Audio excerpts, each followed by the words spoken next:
नाम जापक हर संत सबकी यही स्थिति होती है कि एक बार अगर उस सच्चिदानंद के नाम का आनंद ले लिया, एक बार अगर जीवन में राम आ गया, कृष्ण आ गया, शिव आ गया, एक बार जीवन में आनंद की सृष्टि हो गई, तो फिर पायो जी मैंने राम रतन मैंने पायो। इससे बड़ा कोई धन नहीं संसार में।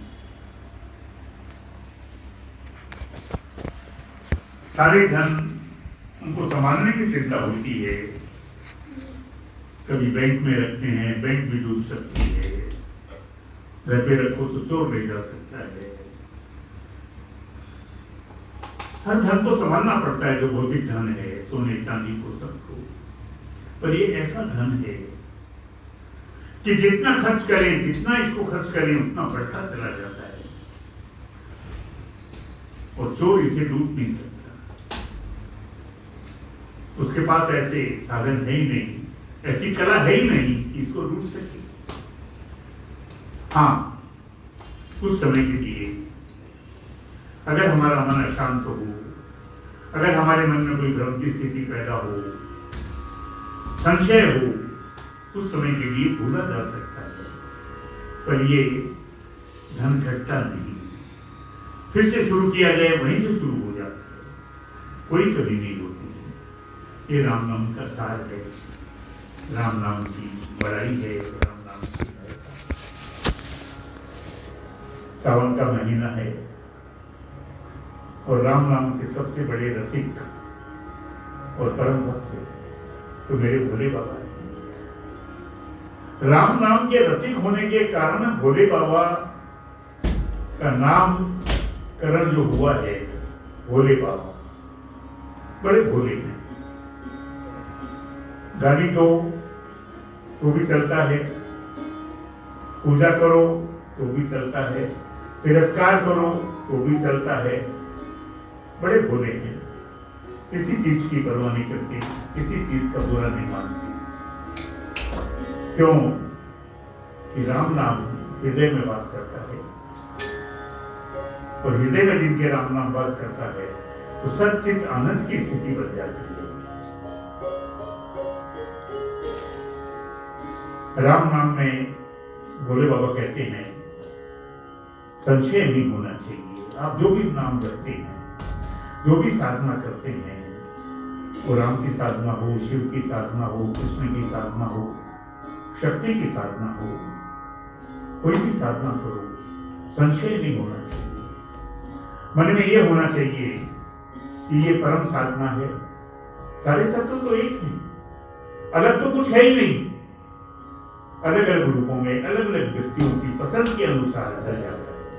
जैसे हम देखते हैं कि मौसम कहीं ठंडा होता है, कहीं गर्म होता है, कहीं बरसात होती है, कहीं सूखा पड़ता है। मौसम सारे, और जो जहां रहता है उसके लिए वो अनुकूल है। वैसे ही परमात्मा की भक्ति किसी भी नाम से करे, किसी भी रूप से करे, वो हमेशा अनुकूल रहती है। संशय नहीं होना चाहिए। बड़ी सुंदर कथा है। संशय होने से क्या होता है? शक्ति का विनाश होता है। एक बार भोले बाबा उमा जी के साथ, उमापति, वंदे देव उमापति सुरगुरु, उस समय उमापति थे, पार्वती पति बाद में बने हैं। दक्ष की पुत्री उमा से उनका पाणी ग्रहण हुआ था, और उनका एक नाम सती भी था। शिव और पार्वती दोनों के दोनों कैलाश से उतर के महादेव को बोले, चलो देवी, आपको मैं बहुत अच्छे संत के पास ले चलता हूं, वहां कथा सुनेंगे अपन। देवी पार्वती, देवी उमा चली गई साथ में। अगस्त ऋषि के आश्रम पे पहुंचे, कुंभज ऋषि अगस्त ऋषि के आश्रम पे। और ये आश्रम जो है यहीं कहीं आसपास से, नासिक के ही मनमाड़ के पास, शायद ऐसा बताते हैं, अंतही बोल के एक जगह है, वहां ये अगस्त आश्रम। भोलेनाथ और मां दोनों आए। अगस्त ऋषि ने जब देखा कि देवादिदेव महादेव स्वयं शंकर पधारे हैं, के आ गए आसन से, उनके सारे शिष्य आ गए, शंकर जी के चरण धोए, उनकी पूजा की, उनका सत्कार किया और उनको बड़े प्रेम से बैठाया। माता को भी उतना ही सम्मान दिया। भैया फर्क क्या पड़ा, उसके बाद में अगस्त ऋषि जी को कथा सुनानी थी। लेकिन देखिए संशय कहाँ पैदा होता है, भ्रम कहाँ पैदा होता है। यहाँ माता के मन में क्या आया कि ये क्या कथा सुनाएंगे। सबसे बड़े तो देवाधिदेव महादेव है, जिनकी अगस्त ऋषि ने पूजा की है, जिनको इतना मान दिया है, तो उनकी कथा क्या सुननी। मेरे प्रभु तो सबसे उच्च कोटि के हैं। ये संशय पैदा होता है, मन में भ्रम पैदा हो जाता है और जिसे कहते हैं अहंकार की सृष्टि होने लगती है। और हुआ क्या, उमा ने कथा नहीं सुनी। उमा इधर ही उधर ही लगी रही, लेकिन देवाधिदेव महादेव और राम की कथा कही अगस्त ऋषि ने। देवाधिदेव महादेव ने तथाकथित होकर सुनी, वो तो कृतकृत हो गए।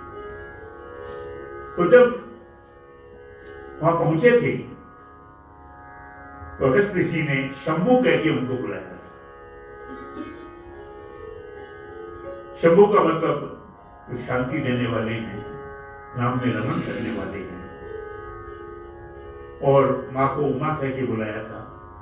और जब वहां से विदा लेके जाने लगे तो अगस्त ऋषि ने आशीर्वाद दिया। तो उस समय दक्ष कुमारी कहते हैं उनको। अब देखिए रामचरितमानस में एक एक शब्द है, एक एक अक्षर का बड़ा महत्व है। तो दक्ष कुमारी कहने का मतलब जब आई थी तब तो बड़े पवित्र हृदय से आई थी, कथा सुनने के लिए आई थी। लेकिन जब जा रही है तो मन में अहंकार है और कथा को नहीं सुना। तो यहाँ दक्ष की पुत्री है, प्रजापति दक्ष की पुत्री है, ये संबोधन किया है। और क्यों किया है कि दक्ष जो है वो अहंकारी है, तो उसकी पुत्री में भी चतुर है, वो तो उसकी पुत्री में भी तो वैसे ही कुछ तो गुण आएंगे। चल दिए। रास्ते में क्या हुआ, उस समय राम जी की लीला चल रही थी। राम जी को वनवास हो गया था और सीता जी का अपहरण भी हो गया था। ऐसी स्थिति में राम और लक्ष्मण वन वन घूम रहे थे। कभी किसी वृक्ष से पूछे, कभी किसी पशु से पूछे।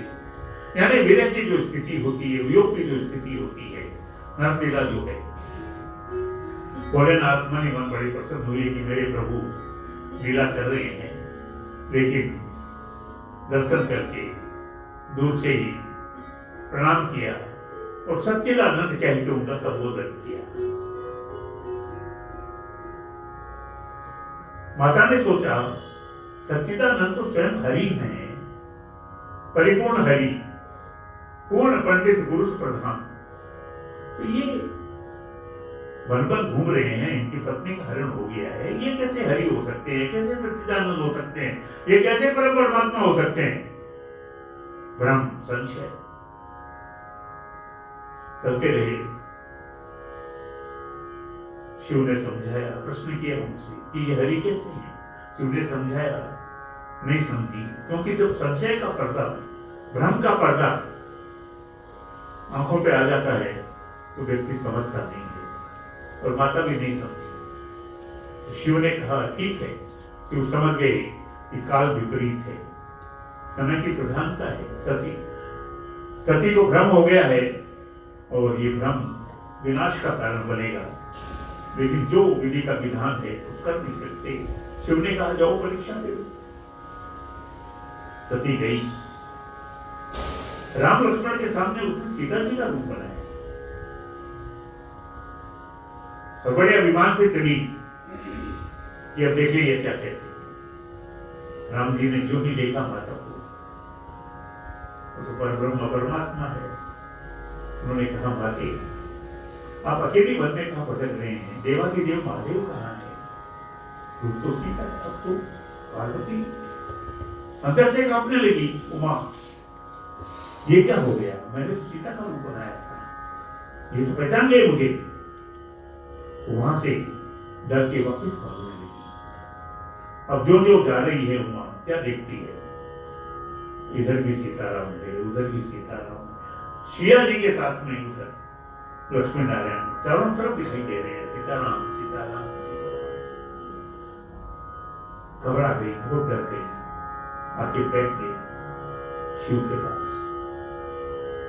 शिव ने पूछा क्या हुआ, परीक्षा दे ली? बोले नहीं, मैं तो ऐसे ही देख के आई, अब चाहिए तो क्या करी।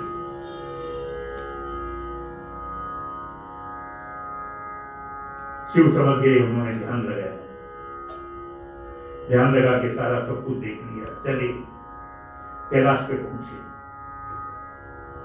शिव के मन में ये कि इसने सीता जी का रूप जो लिया, इस शरीर से इसने ये रूप लिया, तो अब ये मेरे साथ नहीं रह सकती, मेरा संबंध इससे नहीं रह सकता। देखिए राम भक्ति का कितना बड़ा है। और शिव ने सामने बैठाया और समाधि स्थिति में चले गए। रामायण में कहा है कि 87,000 ईयर्स की समाधि स्थिति में चले गए। बाकी तो परमात्मा जाने क्या ये युग कैसे बनते हैं, काल की गणना कैसे होती है, ये बड़ा कंफ्यूजिंग है। और समाधि में चले गए। उमा भी समझ गई प्रभु सब कुछ जानते हैं, जानती तो थी, ये तो देवादी देव है। और क्या हुआ, सती को प्राण त्यागने पड़े, दक्ष के यहाँ गई, योगाग्नि से जल के प्राण त्यागने पड़े। तो कहने का अर्थ यह है कि जिसकी भी हम आराधना करते हैं, जिसका भी हम नाम जपते हैं, जिसको भी हमने मन में बसा रखा है, उसके प्रति संशय नहीं होना चाहिए। संशय जो है वही विनाश का कारण है। गीता जी में तो साफ कहा है, संशय आत्मा विनश्यति। हे अर्जुन, जिसको संशय है, यानी जो ये समझता है कि दो है, तो उसका विनाश हो जाता है। विनाश होने का मतलब ये होता है यहाँ कि वो व्यक्ति अपनी लक्ष्य तक, अपनी परम गति तक या उनको पाने की स्थिति तक नहीं पहुंच पाता, उसको पूर्णता प्राप्त नहीं होती। विनाश का मतलब ऐसा नहीं है, परमात्मा किसी का विनाश नहीं करता, लेकिन विनाश क्या है, जन्म जन्म लेते रहे, उसके बावजूद उसको नहीं पा सके, सिद्धि का मार्ग नहीं मिल सका, तो उसका वही तो विनाश है। फिर उसी जन्म में आना है, फिर वही कर्म करने हैं, तो ये विनाश ही तो है। तो ऐसी स्थिति होती है। नाम जब क्या करता है कि हमें उस स्थिति तक ले जाता है और हमारा कल्याण होता है। समय कम है,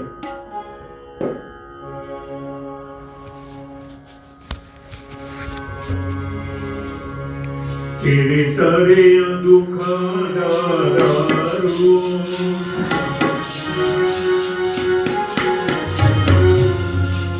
तेरे सारे दुखों की दारू, हरियाणा राजस्थान पंजाब में दवा दारू बोलते हैं। तेरे सारे दुख दारू, एक पूरी राम नाम की। तेरे सारे दुख दारू, एक पूरी राम नाम की। एक पूरी राम नाम की, एक पूरी राम नाम की, एक पूरी राम नाम की, एक पूरी राम नाम की। तेरे सारे दुख दारू, एक पूरी राम नाम की। तेरे सारे दुख दारू, एक पूरी राम नाम की।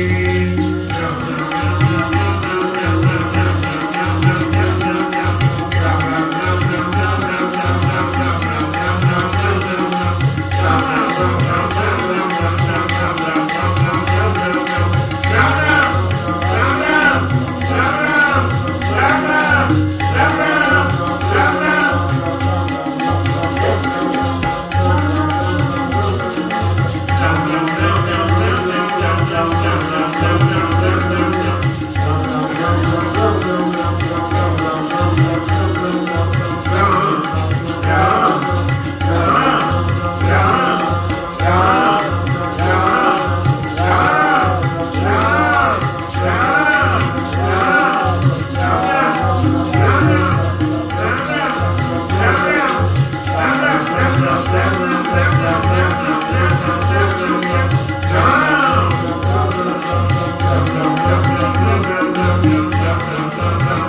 Thank you.